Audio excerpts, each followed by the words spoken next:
আপুনি উত্তৰ দিব যে অমুকৰ নামটো এইটো তমুকৰ নামটো এইটো ফৈটোলৈ আহিছোঁ এনআৰচি এতিয়া ক'লৈ গ'ল ব্ৰহ্মপুত্ৰ খনন কৰা হ'ব বুলি এটা মস্ত ফাঁকি দিয়া নমস্কাৰ মই আকাশ হাজৰিকা আজি আমাৰ অনুষ্ঠানৰ অতিথি হ'ল মুখপাত্ৰ বিজেপিৰ পবিত্ৰ মাঘেৰিটা ডাঙৰীয়া আপোনাক স্বাগতম জনাইছোঁ কেইটামান প্ৰশ্ন লৈ আহিছোঁ আপোনালৈ প্ৰশ্নকেইটাৰ স্পষ্টভাৱে উত্তৰ দিলে খুব ভাল লাগিব তাৰ পূৰ্বে দুটামান কথা আপোনাক ক'ব বিচাৰিছোঁ ৭০ বছৰ কংগ্ৰেছে কি কৰিলে আৰু মিয়া এই শব্দকেইটা ব্যৱহাৰ নকৰাকৈ যদি আপুনি উত্তৰকেইটা দিয়ে খুব ভাল হ'ব মোৰ প্ৰথম প্ৰশ্ন আপোনালৈ যেতিয়া বিজেপি ক্ষমতালৈ আহিছিলে তাৰ পূৰ্বে এক প্ৰতিশ্ৰুতি দিছিলে মুখ্যমন্ত্ৰী ডাঙৰীয়াই কৈছিল যে ভাৰতবৰ্ষৰ ভিতৰত ৫খন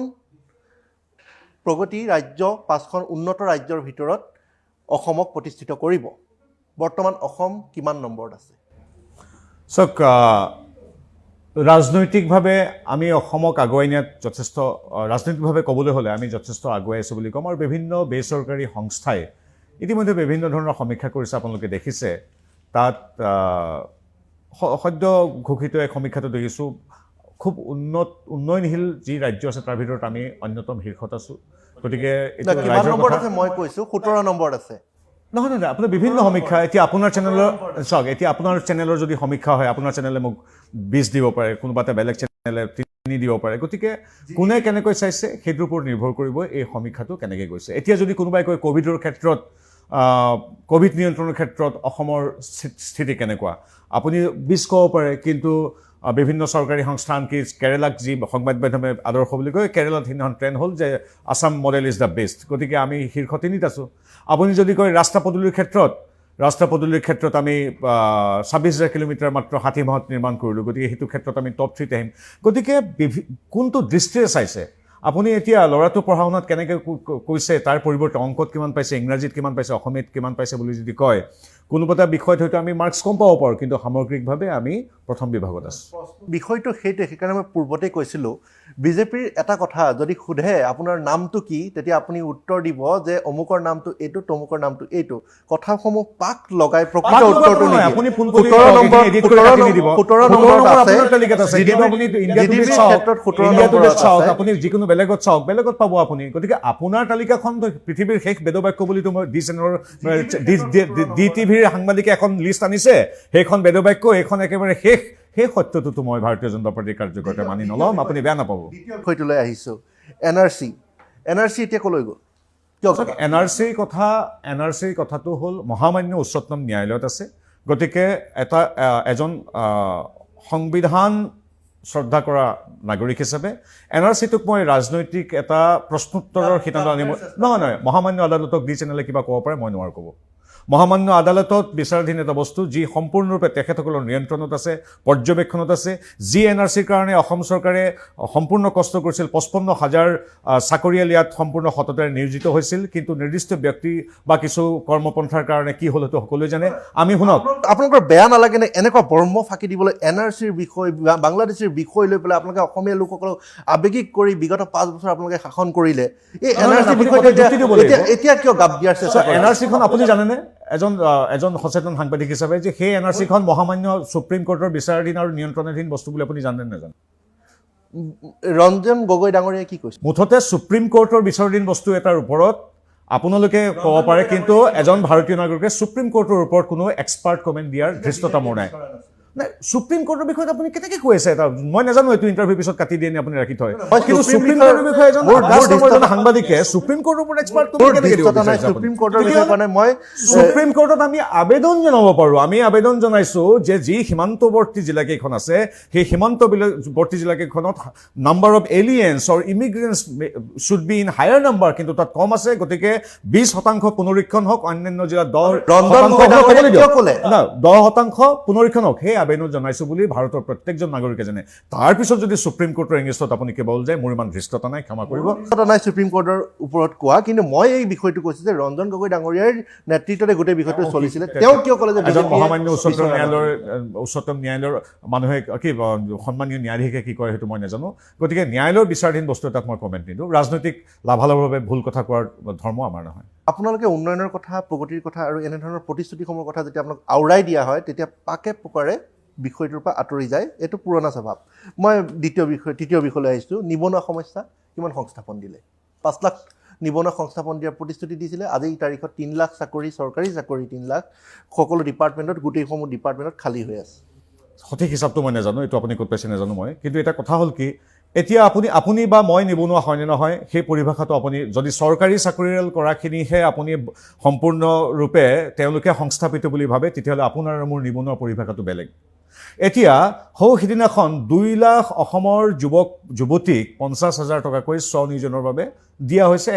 একোটা গোটত 5 লাখ টকাকৈ লক্ষাধিক গোটক ঘূৰ্ণীয়মান পুঁজি দিয়া হৈছে কনকলতা গ্ৰুপক মুদ্ৰা আঁচনিৰ দ্বাৰা ঋণ দিয়া হৈছে 1 লাখ চাকৰিক এইটো আপুনি জানে ভাৰতৰ ক্ষেত্ৰত অভিলেখ 29,500তকৈ অধিক লোকে একেদিনাই চাকৰি পাইছে সেই কথাখিনি আপোনাৰ হয়তো দৃষ্টিগোচৰ নকৰে কাৰণ এটা গিলাচত মই কম তাত আধাতকৈ বেছি পানী আছে আপুনি ক'ব গিলাচটো আধা কম আছে গতিকে আপোনাৰ পাৰ্সপেক্টিভ বেলেগ মোৰটো বেলেগ গতিকে আপোনাক মই লিখি থোৱা 9টো আপুনি চিৰদিন 6এই দেখি থাকিব আপোনাৰ ফালৰ পৰা চালে গতিকে মূল কথা হ'ল যে নিবনুৱা পৰিভাষাটো আপোনাৰ দৃষ্টিত কি আমাৰ গোটেই সমগ্ৰ দেশতে এখন উন্নয়নশীল ৰাষ্ট্ৰ হিচাপে আমাৰ বহুত নিবনুৱা আছে এই কথাটো মই বিজেপিৰ বুলি নহয় কংগ্ৰেছৰ বুলি নহয় প্ৰত্যেকে মানি ল'ব লাগিব কিন্তু এই চৰকাৰখনে কি কৰিছে আপোনাৰ লক্ষাধিক মানুহক চাকৰি দিছে বিনা পইচাৰে যিটো কংগ্ৰেছৰ দিনত এটা বজাৰ চলিছিল ৰাকেশ পালে কি কৰিছিল আপোনালোকে জানে সেই কথাখিনি নকওঁ কিন্তু এই যে 2 লাখ লোকক যে স্বনিয়োজনৰ কাৰণে স্বয়ং আঁচনিত ভৰাই লোৱা হ'ল কনকলতা আঁচনিত যে আই মাতৃসকললৈ সহযোগ আগবঢ়োৱা হ'ল মুদ্ৰা আঁচনিৰ জৰিয়তে যে লক্ষাধিক লোকক ঋণ দিয়া হ'ল এই কথাখিনিৰ যে একোজন স্বনিয়োজনত ব্ৰতী মানুহক আগবঢ়াই লৈ যোৱা হ'ল সেইটো আপোনাৰ কি ক'ব এয়া কেৱল তথ্য বেনিফিচিয়াৰী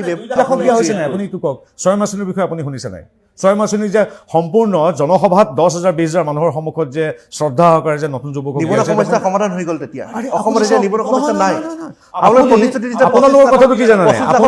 আপোনালোকৰ দিগদাৰটো এইটোৱেই যে চৰকাৰী কেৰাণীজন হ'লে বা ৰাকেশ পালৰ দৰে মানুহক পইচা দি চাকৰি হ'লে তেওঁ জীৱন শেষ মই একদম পুৰা নিবনুৱাৰ পৰা মুক্ত হৈ গ'লো আৰু কোনোবা এজন মানুহে খেতি কৰি যেতিয়া স্বাৱলম্বী হৈছে আমাৰ ট্ৰেক্টৰ এখন লৈ কোনোবা মানুহে যদি ম্যাদীৰ পট্টা আমাৰ চৰকাৰৰ পৰা পাইছে তেওঁ মাটিখিনি নিজৰ হ'ল কোনোবা ল'ৰাই যদি 50,000 টকাকৈ 5টা ল'ৰাই যদি কাইলৈ মুগা পাম এখনত কাম কৰিছে আপোনাৰ দৃষ্টিত তেওঁ চিৰদিনেই নিবনুৱা কিন্তু কোনোবা চৰকাৰত ৰাকেশ পালক পইচা দি কেৰাণী হ'ল বা এজন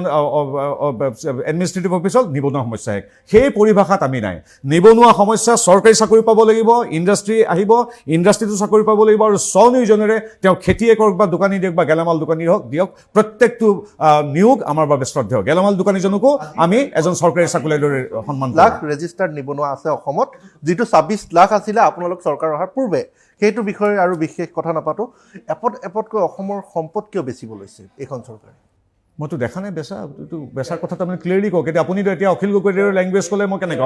আপুনি প্ৰথম কথা হ'ল সাংবাদিকভাৱে প্ৰশ্ন কৰি আছে নে আপুনি অসম জাতীয় পৰিষদ বা ৰাইজৰ দলৰ প্ৰশ্ন কৰিছে ইউ শুড কুৱেশ্যন মি আপুনি প্ৰশ্ন সোধক যে আপুনি এনেকৈ ক'ব যে অসমৰ এপতকৈ সম্পদ বিকিছে বুলি বিৰোধীয়ে কৈছে আপোনাৰ ক্ষেত্ৰত মতামত কি সাংবাদিকজনে যদি সিদ্ধান্ত মোক দি দিয়ে যে আপোনালোকে বিকিছে আপুনি যা গৈ আছে মোক ইণ্টাৰভিউ দিয়াৰ কোনো প্ৰশ্নই নাই যিটো দেখা পাইছোঁ সেইটোৱে সুধিছোঁ এয়া ৰাইজৰ প্ৰশ্ন এয়া মোৰ প্ৰশ্ন নহয় আপুনি স্পষ্টভাৱে উত্তৰ দিয়ক এয়াৰপৰ্টখন কিয় বেচিলে এয়াৰপৰ্টটো বেচা দেখা নাই এইটো আপুনি কি তথ্য লৈ আহিছে নাজানো ভাৰততো আজিলৈকে এটাও এয়াৰপৰ্ট বেচা হোৱা নাই আপুনি কি ক'ব বিচাৰিছে মোক পোনপটীয়াকৈ কওক খালি এটা কথা কৈছোঁ আপুনি এইখিনি কাটি নিদিব দেই যিখিনি প্ৰশ্ন উত্তৰ হৈ আছে আপুনি কওক যে ক'ত এয়াৰপৰ্ট বেচিলে নাই এয়াৰপৰ্ট বেচাৰ বাবে এতিয়া বৰ্তমান যিখন বেচা নাই দাদা বেচাৰ বাবে গোটেইখিনি জোৰ জাজ চলিছে আৰু অনুমান ভিত্তিক কৈ আছে ক'ত এয়াৰপৰ্ট বেচিলে আপুনি হয়তো বিনিয়োজন বা ডিছ ইনভেষ্টমেণ্টৰ কথাটো আপুনি হয়তো মানে জানো অধ্যয়ন কৰিছে নাই যে ডিছ ইনভেষ্টমেণ্ট মানে কি নহয় ডিছ ইনভেষ্টমেণ্ট মানে কি do you know' what is dish investment পুনৰ বিনিয়োজনটো এতিয়া নহয় মনমোহন সিঙৰ দিনৰ পৰা চলি আছে পৃথিৱীৰ সকলো ৰাষ্ট্ৰই সেইটো কাম কৰি আছে এতিয়া কিবা এটা কামত এক্সপাৰ্ট কাৰণে বা বিনিয়োগৰ কাৰণে কোনোবা বিদেশী স্বদেশী কোনোবা সংস্থাই যদি বিনিয়োগ কৰাটোক আপুনি ভাবে বিকি দিয়া মোৰ ক'বলগীয়া একো নাই চৰকাৰৰ শ্বেয়াৰৰ অংশ কমাই পেলাই প্ৰাইভেটাইজ কৰি দিয়ে মূল্য বৃদ্ধিৰ ক্ষেত্ৰত আপোনাৰ কি মন্তব্য হয় মূল্য বৃদ্ধিটো এইটো কথা স্বীকাৰ্য যে কোভিডৰ পিছত সমগ্ৰ বিশ্বতে মূল্য বৃদ্ধিটো খুব বাঢ়ি গৈছে কাৰণ কিছু বস্তু ক্ষেত্ৰভিত্তিক উৎপাদন হয় এতিয়া ধৰি লওক নাচিকত হোৱা পিঁয়াজটো মোৰ লখিমপুৰ বা ঢকুৱাখানাত ইমানটোৱেই নহয় বা অসমত হোৱা চাহ আজি কাশ্মীৰত নহয় গতিকে ক্ষেত্ৰভিত্তিক কিছু উৎপাদন হয় যিবিলাক কোভিডৰ সময়ৰ পৰাই যাতায়াতী ব্যৱস্থা যিহেতু সুচল নাছিল তেতিয়াৰ পৰা কিছু নিৰ্দিষ্টভাৱে বাঢ়ি গৈছিল কিন্তু এইটো সম্পূৰ্ণ নিয়ন্ত্ৰিত আজিৰ তাৰিখত সম্পূৰ্ণ অৰ্থনীতি নিয়ন্ত্ৰিত আজিৰ তাৰিখত সম্পূৰ্ণ যি দাম বাঢ়িছে বুলি কৈছে কিছু বস্তুৰ বাহিৰে সম্পূৰ্ণ নিয়ন্ত্ৰিত আৰু আপুনি তুলনামূলকভাৱে গুগল কৰিলে সন্মানী দৰ্শকে গুগল কৰিলে চালে হ'ল যোৱা 10 বছৰত কোনটোৰ দাম কিমান দেখিব 200 টকা দাইল 120 টকাটো পায় আৰু ঠিক সেইদৰে কোনোবা এতিয়া ধৰি লওক কংগ্ৰেছৰ দিনত আজি 7 বছৰ আগত 76 টকা হৈছিল পেট্ৰলৰ দাম আজি তাৰিখত সেইটো 80 পাৰ কৰিছে গতিকে উঠানমাটো এটা স্বাভাৱিক প্ৰক্ৰিয়া গতিকে সেইটো ক্ষেত্ৰত এইবিলাক বস্তু স্বাভাৱিক প্ৰক্ৰিয়া হৈ যায় সেই ক্ষেত্ৰতো কিন্তু এতিয়া দুটা ডিফাৰেন্স আছে এটা হল আহিছিলে এটা নহয় এতিয়া সম্পূৰ্ণ হোৱা নাই আগতে দাম বাঢ়িছিলে প্ৰণালীবদ্ধভাৱে চৰকাৰখনে বা সেই যিটো যন্ত্ৰ আছিল ৰাজনৈতিক যন্ত্ৰটোৱে ইচ্ছাকৃতভাৱে বঢ়াইছিল 150খন চেক গেট আছিল কিন্তু আজি তাৰিখত সৰ্বানন্দ সোণোৱাল নেতৃত্বাধীন বিজেপি চৰকাৰে চেক গেট 150খন বন্ধ কৰিছে গতিকে এটা প্ৰণালীবদ্ধ সিন্ডিকেট বন্ধ কৰিছে প্ৰণালীবদ্ধভাৱে দাম বঢ়োৱা আৰু স্বতঃস্ফূৰ্তভাৱে উৎপাদন কম হোৱা বা কোভিডৰ দৰে 10 মাহ পৃথিৱীখন স্থবিৰ হৈ যোৱাৰ ফলত তাৰ পিছৰ 5 মাহ দাম বঢ়োৱাৰ মাজত ডিফাৰেন্স আছে কোভিডৰ সময়ত আপুনি জনাটো উচিত 6 লাখ 7 লাখ চৰকাৰী চাকৰিয়াত সম্পূৰ্ণৰূপে দৰমহা পাইছে কিন্তু উন্নয়ন ৰাজ্যতো কিন্তু দৰমহা পোৱা নাছিল হ'ল মানে যেতিয়া উত্তৰ নাথাকে সব কোভিডৰ গাত দুখ হৈ যায় কোভিডৰ গাতে দুখ হৈ যায় কোভিডৰ সময়ত যোৱা 10 মাহত আপুনিতো চেনিটাইজাৰ মাস্ক পিন্ধি ঘৰৰ ভিতৰত সোমাইছিল কথাটো পাহৰি গ'লে কি হ'ব তাৰ পূৰ্বে সেই সময়ত আমাৰ কৃষিজীৱী শ্ৰমজীৱী সকলো মানুহ কিন্তু ঘৰৰ ভিতৰত সোমাই আছিল ডাঙৰীয়া 10 মাহ যেতিয়া পৃথিৱীখন স্থবিৰ হৈ গৈছিল স্বাভাৱিকভাৱে কোভিডৰ পোষ্ট কোভিড যিটো চেনেৰিঅ তাত দামৰ উত্থান পতন হোৱাটো এইটো স্কুলীয়া ছাত্ৰ ছাত্ৰী আজি আমাৰ দৰে সাধাৰণ ৰাইজৰ মূৰত ৭৯,০০০ কোটি টকাৰ ঋণৰ বোজা কিয় এইখন চৰকাৰৰ দিনত এইটো আচলতে আপুনি সেই কথাটোৱে কৈছোঁ আপুনি ঋণৰ বোজা বুলি কৈছোঁ কিন্তু আমি ভাবোঁ যে যেতিয়া এখন ৰাজ্য উন্নত হোৱাৰ ফালে যাব যেতিয়া তাৰ ঋণ পৰিশোধ কৰাৰ ক্ষমতা ৰাজ্যখনৰ থাকিব ৰাজ্যৰ অৰ্থনীতিৰ থাকিব যেতিয়া ৰাজ্যখনক কেন্দ্ৰীয় চৰকাৰৰ সহায় কৰাৰ যিটো সদিচ্ছা থাকিব তেতিয়া ৭৯ কিয় এইটো আচলতে 2 লাখ কোটি টকাও হ'ব পাৰে কাৰণ ৰাস্তা পদূলি পথ শিক্ষা ইয়াৰ উদ্যোগীকৰণ বা সকলো ক্ষেত্ৰতে যেতিয়া নিয়োগ হ'ব যেতিয়া ঋণ লৈ উত্থান হ'ব আপুনি এতিয়া ধৰি লওক মই এখন গাড়ী কিনিছোঁ একেবাৰে সহজ সৰল ভাষাত আমি গ্ৰাম্য অৰ্থনীতি বুজি পাওঁ মানুহ হিচাপে কৈছোঁ যে এতিয়া গাড়ীখন মই কেতিয়া কিনো যেতিয়া মই তাৰ ঋণ পৰিশোধ কৰিব পাৰোঁ মই এতিয়া ফ্লেট কেতিয়া ল'ম মই মোৰ স্কুটাৰ এখন কেতিয়া ল'ম যেতিয়া বা ট্ৰেক্টৰ এখন কেতিয়া কিনিম যেতিয়া মই ঋণ পৰিশোধ কৰাৰ ক্ষমতা থাকিব আৰু যদিহে শুনক এখন গাড়ী চলোৱাৰ লগত আপুনি যদি প্ৰশ্নবিলাক কৰিছে আপুনি যেতিয়া প্ৰশ্নবিলাক তেনেকৈ কৰিছে তেনেকৈ সৰল ভাষাত বুজাই দিলে গাড়ী কিনাৰ লগত এতিয়া ঠিক আছে গাড়ী নালাগে মোৰ এখন খেতি কৰা ট্ৰেক্টৰ কিনিবৰ কাৰণে কেতিয়া সক্ষম হ'ম যেতিয়া মোৰ ম্যাদী পট্টা চৰকাৰে নিজে দিছে মোৰ সা সঁজুলি কিনিবলৈ ৬,০০০ টকা দিছে মোৰ যেতিয়া দেখিছোঁ যে মোৰ ফচলৰ দাম বাঢ়িছে MSP বাঢ়িছে গতিকে মই ট্ৰেক্টৰ এখন তেতিয়া ল'ব পাৰিম ঠিক সেইদৰে উন্নয়নৰ কাৰণে ঋণ ল'ব লাগিব আৰু ঋণ ল'লেহে ৰাস্তা পদূলি আন্তঃগাঁথনি উন্নয়ন হ'ব কাৰণ আমাৰ ইয়াৰ যিটো আমাৰ উৎপাদন তাৰ এটা সমানুপাতিকভাৱে ঋণ দিয়ে মানুহ ইমান ঋণ লোৱাৰ পিছতো কিন্তু আজিৰ তাৰিখত ৰাজকোষ পুঙা চিলিং সকলো চৰকাৰী চেংচন বন্ধ কৰিবলগীয়া হৈছে সেই বিষয়লৈ নাযাওঁগৈ ঠিক আছে আৰু এটা অন্য বিষয়লৈ আহোঁ গৰাখহনীয়াৰ কাৰণে যথেষ্ট পেকেজ ঘোষণা কৰা হৈছিলে প্ৰায় 233 কোটি টকাৰ ঘোষণা কৰা হৈছিলে গৰাখহনীয়া আপোনালোকে ৰোধ কৰিব পাৰিলেনে চাওক এইটো আপুনি ধন্যবাদ জনাইছোঁ যে আপুনি বিজেপিৰ চৰকাৰৰ পৰা ইমান আশা কৰিছে প্ৰাকৃতিক দুৰ্যোগকো নিয়ন্ত্ৰণ কৰিম বুলি যিটো আপুনি আস্থা প্ৰকাশ কৰিছে বা আশা প্ৰকাশ কৰিছে ভাৰতীয় জনতা পাৰ্টিৰ ওপৰত সেইটো কাৰণে আপোনাক শ্ৰদ্ধা জনাইছোঁ যে গৰাখহনীয়াও ভাৰতীয় জনতা পাৰ্টিয়ে নিয়ন্ত্ৰণ কৰাৰ ক্ষমতা আছে বুলি আপোনালোকে নিয়ন্ত্ৰণ কৰিম বুলি নিৰ্বাচনৰ পূৰ্বে আপোনালোকে মন্তব্য কৰিছিলে মাজুলীবাসীক গৈ পেলাই মুখ্যমন্ত্ৰীগৰাকীয়ে আশ্বাস দিছিলে গৰাখহনীয়া এতিয়া কি হৈছে গৰাখহনীয়াবাসী ৰাইজে জানে এইটো এতিয়া ইতিমধ্যে এক ৰাষ্ট্ৰীয় দুৰ্যোগ স্বৰূপ হিচাপে স্বীকৃত হৈছে আৰু আজিলৈকে বানপানী আৰু গৰাখহনীয়া তথা অন্যান্য প্ৰাকৃতিক দুৰ্যোগত বিগত চৰকাৰৰ সময়ত যিমান আহিছিল তাতকৈ 3 গুণ পৰ্যন্ত ধন আহিছে এইটো আপুনি SDRF NDRF যিকোনো গুগল মাৰিলে চাব fund allocation or implemented in the state of Assam যিকোনো মানুহে গুগল কৰিলে পাই যাব পৰিসংখ্যাটো যে বিগত চৰকাৰৰ দিনত কিমান দিছে মোৰ তথ্য এতিয়া নাই গুগল কৰিলে যিকোনো শ্ৰদ্ধেয় দৰ্শকে পাব ব্ৰহ্মপুত্ৰ খনন কাৰ্য কিয় ইমান এটা মস্ত ফাঁকিলে পৰিণত হ'ল কি ক'ব বিচাৰিছে আপুনি স্পষ্টকৈ কওক তেতিয়া আমাৰ দৰ্শকে ভাল পাব ব্ৰহ্মপুত্ৰ খনন কৰা হ'ব বুলি এটা মস্ত ফাঁকি কিয় দিয়া হ'ল ব্ৰহ্মপুত্ৰখনত আপুনি কেনেকৈ ভাবিছে হলিউডৰ চিনেমাৰ নিচিনাকৈ একদম ডাঙৰ কিবা এনেকৈ আহিব মংগল গ্ৰহৰ নিচিনাকৈ এনেকৈ দাঙিব বালিখিনি ছাইডত পেলাব তেনেকৈ যদি ভাবিছে আপুনি অলপ ভুল ভাবিছে কাৰণ প্ৰথম কথা হ'ল কি ব্ৰহ্মপুত্ৰ খনন এটা সুদূৰ প্ৰসাৰী পৰিকল্পনা অসম চৰকাৰৰ ইয়াত প্ৰণালীবদ্ধ অধ্যয়ন লাগে ইতিমধ্যে 100 কোটি টকা ব্ৰহ্মপুত্ৰ অধ্যয়ন কৰিবলৈ দিছে খনাটো পিছৰ কথা ৰ'ব অধ্যয়ন কৰিবলৈ দিছে 100 কোটি টকাৰ এখন উচ্চস্তৰীয় বিজ্ঞানসন্মত কমিটি এতিয়া এনেকুৱাটো নহয় আপুনি কল্পনা কৰাৰ দৰেই